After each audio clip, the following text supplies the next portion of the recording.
você já se sentiu sozinha no seu casamento e não por falta de companhia, mas sim por falta de participação? Quantas vezes você, mesmo casada, se sentiu mãe solo, como se tudo dependesse de você? Quantas vezes você pediu, falou, pediu de novo e nada foi feito? E você se sente cansada, sobrecarregada e até mesmo frustrada. Hoje, no podcast À Mesa, nós vamos falar sobre a omissão. Como lidar com a omissão do seu marido, o como conseguir, tirar muitas vezes o seu companheiro da inércia. E eu quero começar lendo com você a palavra de Deus que está lá em Tiago 4,17, que diz assim: e quem sabe o que deve fazer e não faz, quem sabe o bem que deve fazer e não faz, comete pecado. Então, o primeiro passo aqui é entender que, primeiro, a omissão não é só uma falta de ação, uma negligência ou algum trauma, mas também é pecado diante dos olhos de Deus. Porque você está deixando com que a destruição entre na tua casa através da omissão. Vamos pegar o exemplo de Adão? Adão, através da sua passividade, da sua omissão, ele deixou o diabo entrar na tua casa e roubar a vida dele, roubar a sua família do paraíso, porque ele foi expulso do paraíso, não só pela desobediência que Eva cometeu, mas porque ele estava ali e ele foi passivo. E quando nós somos passivas, omissos, nós também deixamos brecha e espaço para a destruição entrar no nosso lar. Então, se você é homem e está aqui me ouvindo, entenda a responsabilidade que você tem sobre a tua família, sobre o teu lar. E se você é mulher, está aqui me assistindo, entenda que você também não pode ser omissa em relação à omissão do outro. Isso é codependência. Codependência é quando alguém está disfuncional e eu acabo tendo atitudes que vai manter essa pessoa na disfunção dela. E como sair disso então? Estabelecendo limites e deixando com que o outro colha o fruto das suas consequências. Eu falo que não decidir também é uma decisão. Não agir também é uma ação. E para toda ação existe uma reação. A palavra de Deus nos ensina que toda semeadura tem uma colheita. Só que o que acontece muitas vezes é que nós, mulheres, queremos agir como o Espírito Santo na vida dos nossos maridos. Nós queremos poupá-los das consequências das atitudes ou da falta de atitude que eles têm.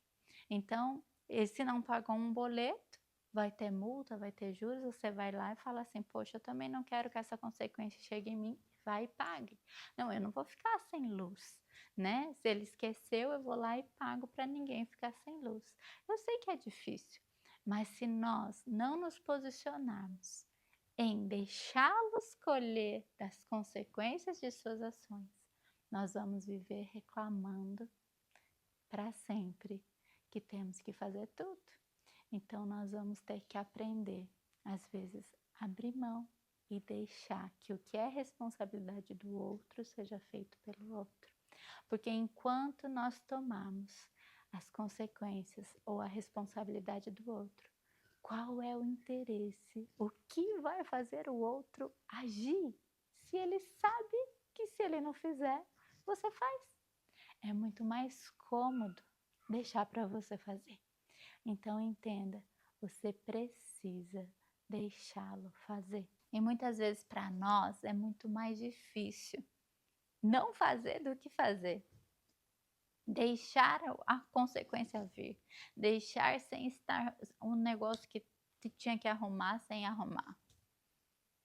E nós vamos tomando frente, tomando frente, tomando frente. E nós estamos daí muitas vezes cansadas, sobrecarregadas, viramos muitas vezes mulheres reclamonas, chatas.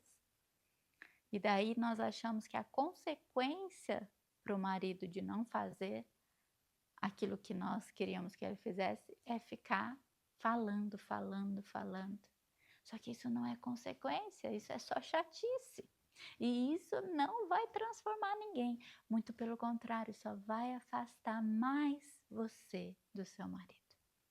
Então você precisa deixar que ele aprenda a fazer e que ele lide com as consequências de não fazer o que deveria ter sido feito. Agora, o que nós podemos fazer então? Orar para Deus, orar para o Espírito Santo. Enquanto nós estivermos no lugar do Espírito Santo, tentando convencer, tentando fazer, talvez nada vai deslanchar. O Espírito Santo não vai conseguir agir, porque você já está tentando agir.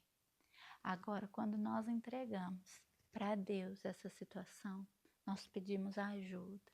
Ao invés de ficar toda hora indo falar para o marido, vá falar com Deus sobre o seu marido. Vai gerar em oração o marido que você tanto deseja e espera. Eu tenho certeza que esse passo vai transformar a tua vida. Sabe, tente também encorajar, porque muitas vezes essa procrastinação, essa omissão vem de um fruto de rejeição, talvez de um pai que não foi presente ou foi muito autoritário, o medo de errar. E daí, às vezes, ele não faz. E quando faz alguma coisa que te desagrada. E daí, qual é a nossa reação? Reclamar, criticar, apontar o defeito. E daí nós incentivamos ainda mais essa atitude de omissão. Porque não adianta fazer mesmo, vai reclamar, tudo que eu faço está errado. Então, primeiro, deixa ele colher as consequências. Primeiro não, né? Primeiro seria ore a Deus.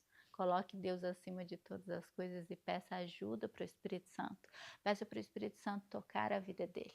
Peça para o Espírito Santo te dar sabedoria de como agir ou como falar. Segundo, deixe ele colher as consequências da falta de ação dele. Deixa cortar a luz. Deixa ele ter que resolver. Terceiro, também elogie. Saiba elogiar quando ele faz alguma coisa. Por mais que você olhou e falou assim, nossa, era melhor eu ter feito do que ter feito desse jeito. Eu sei, mas elogie, incentive a ação para que ele se fortaleça e cada vez ele tenha uma postura mais confiante para tomar as decisões e ter as ações que precisa ter.